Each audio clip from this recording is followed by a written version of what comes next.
certainly Austin's been growing more than most cities, and certainly other mid-sized cities.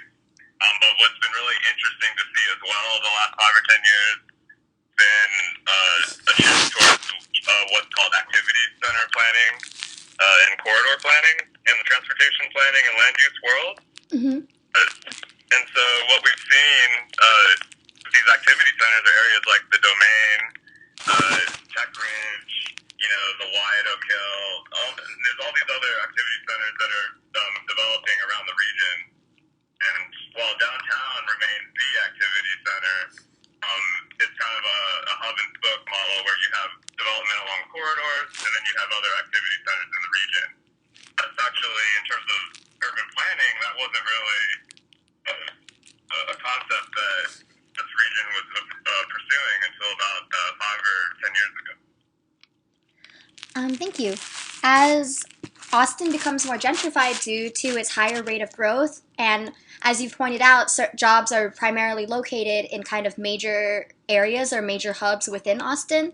Do you think that people who can't afford to live near those areas are being, more unfairly impacted by traffic conditions in Austin? Well, that's a great question. And equitable access to transportation, certainly a social justice issue. And the great thing about what we do with Movability Austin is that in providing more transportation choices to folks and allowing folks to know more about these choices and to be able to access them easier, a lot of these alternative transportation choices are actually much cheaper than owning a private vehicle and operating it. So by promoting transit and bicycle sharing and other low-speed vehicles and types of alternatives to single occupancy vehicle driving, that's really promoting affordability. And so we've seen that by working with folks in promoting these options, that's the best way to promote more affordability for folks. I'm sorry? Oh, sorry, Hannah, this is Kate. I'm just going to add that while we don't work directly with policy on affordability issues, a lot of our partners, like the city and Capital Metro, the city more so, but have a hand in policies and planning that does take that into account. So we are certainly aware of it and want to do our part. They're really the ones steering that more. But it is, Capital Metro has some great numbers on for every dollar that a family saves moving out of the central area to cheaper housing, there's I can't remember the exact number, but there's a significant amount that's then burned back up with transportation getting back in. So it definitely is in the best interest of employers who we work directly with, as well as partners like the city and Capital Metro, to promote more options so that people don't have to eat up their income on transportation. Yeah, that sounds good. That's a great point. Thank you. And just for background for the story, you might want to look at the Center for Neighborhood Technology. Oh, that sounds perfect. Thank you. They've done some really good stuff around housing plus transportation cost index. Uh-huh. And that really gets to that idea of you're looking at your housing plus your transportation cost.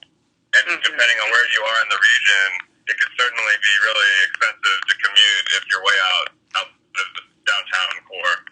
So certainly there'd be some good stuff there to look at. Yeah.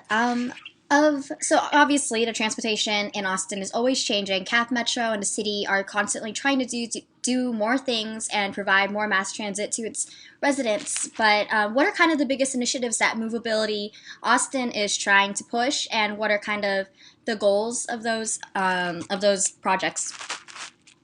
Sure.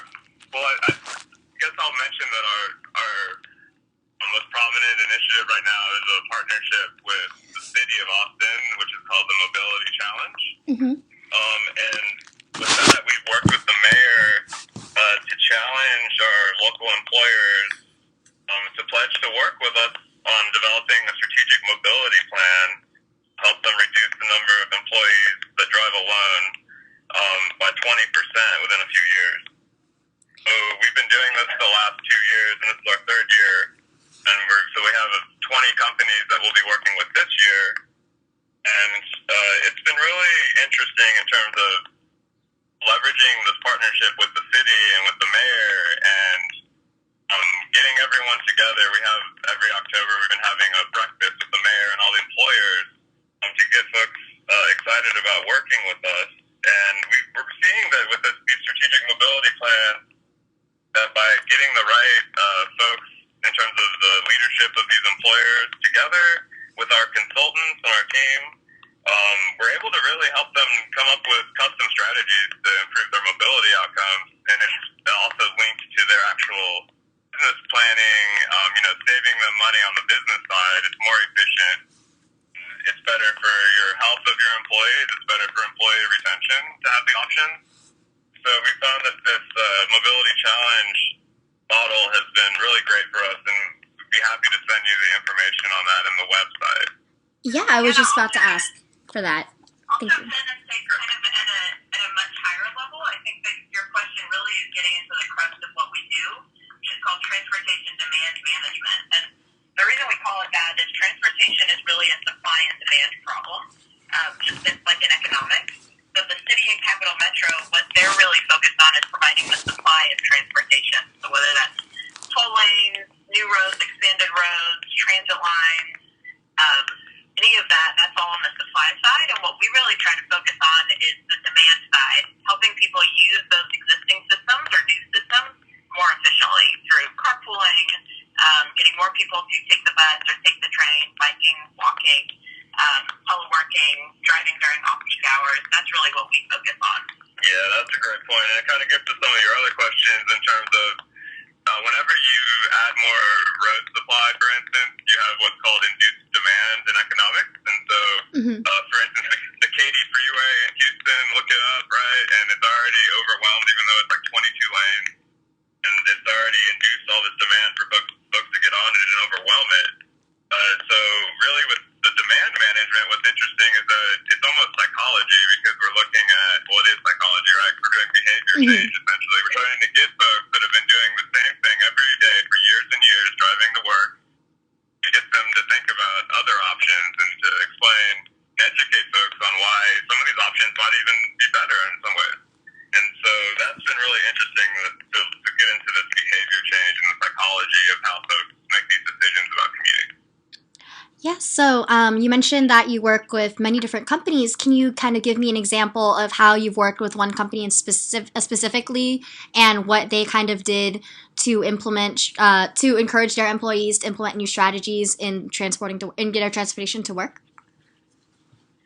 Yeah, so work with a lot of companies both downtown and across the region. I'd say take a look at our Let's Go News articles. Okay, cool. Some of them have some really in-depth stories, and you can go back through there and pull quotes of whichever one you find interesting. Okay, perfect. And if you need more information on one, I'm happy to give you more information. Yeah, that's a great point about the newsletter. If you look back through there, we've worked with a lot of big companies around the region, so there's some good case studies in there. Yeah, that sounds great. So let's see, let me look at my questions. So kind of other than government action, what role do you kind of think, I guess, the tech industry and just companies in general have in helping to improve traffic? Sure. So it's incredible being in Austin with this technology community. We have new technology applications and companies coming to visit with us every few weeks. A lot of companies from the West Coast and the East Coast are interested in coming to the Austin market in order to provide these third-party mobility services. So that's certainly, we look forward to working with all these technology firms as well as the companies in Austin that have this kind of innovative culture, right? Yeah. But in terms of like, what can companies do and what can citizens do, right? Yeah. In terms of what employers can do, we've found that especially downtown, by looking at parking as an issue, it's been really effective for these employers because traditionally employers will just offer parking to their employees. And we found that if you flip that around and offer your employees a parking cash out instead, maybe it's $125 a month or something, when the parking spot maybe costs $150 or $200 a month, right? So it's like you're still saving money, and then also the commuter or the employee also gets an incentive, right, to try something different. So that's been really effective, and Movability Austin is working very closely with the Downtown Austin Alliance on this downtown parking strategy that we've been developing the last year. And so we see a lot of opportunity to work in the parking space moving forward in terms of managing parking. And then, in terms of like what can people do every day, it gets right back to this question of behavior change. And, every day folks are empowered more and more to make all of these choices about their commute every day. And as folks are more empowered, we want to help them. We want to continue to help folks to learn more, and then empower folks to make these decisions. And the great thing is that the outcomes for the region, for the city, even for the neighborhood, it's all going to be a positive outcome. Less congestion, better public health, more active and engaged citizens. And so find that we're kind of just at the tip of the spear, tip of the iceberg in terms of making a shift for folks in terms of transportation demand management. And so we're really excited. I know Kate and Alex are too, in terms of working with employers and employees and everyone out there who, everyone uses the transportation system every day. So we really we feel fortunate that we get to work with everyone on educating folks about these choices and commuting. Yeah, thank you. So this is actually my last question, and it's kind of something that you've touched on earlier about, hey, adding roads and kind of building roads, it only really does so much. So what methods of mass transportation in Austin do you think are currently being underused, and kind of what are you guys doing to encourage other companies to help get employees to buses and bike to the B stop and stuff like that? We work really closely with Capital Metro on their Metro Works program. Uh-huh. We also have a van pool program. But just quickly on Metro Works, if you're not familiar, this is an option for businesses to offer discounted transit passes to their employees working with Capital Metro. And so we find that Movability Austin has been able to drive an increase in Metro Works subscription by these businesses.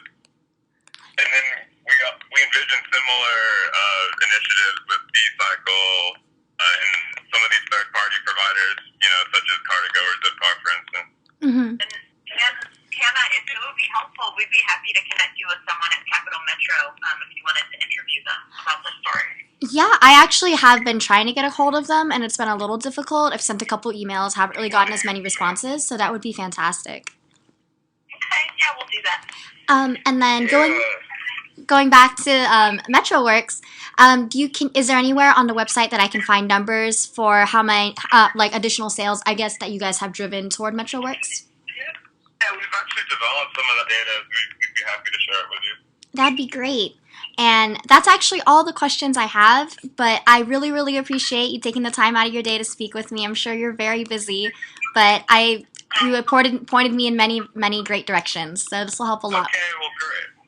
We're happy to help, and as far as this whole youth demand question goes, yeah, the quote is that you hear it over and over around the city. We can't build our way out of this one. There's no more room downtown for more roads that are in the core. Yeah. So transportation demand management is, this is the way we're going to move the needle for congestion in Austin, and it's also going to be the technology, these apps, these ride-sharing platforms, etc. It's all going to work together, and so Movability Austin's right in the middle of all of this, and so we're just real pleased that you're interested in reporting about it, because we think it's really exciting. Yeah, I think it's really cool too, and I think that when I was doing research, it was so interesting to me that this existed, because it is kind of, I feel like a lot of different transportation options in major cities they feel very disconnected to, I guess, everyday citizens. So it's really cool to see a company that's really bridging the gap between all these different things and working with with companies, and because that's probably a huge problem with downtown areas. So thank you so much. Great, we appreciate it, and we'd be happy to look at the quotes as you put them together if they need to be cleaned up or anything like that. All right, thank you.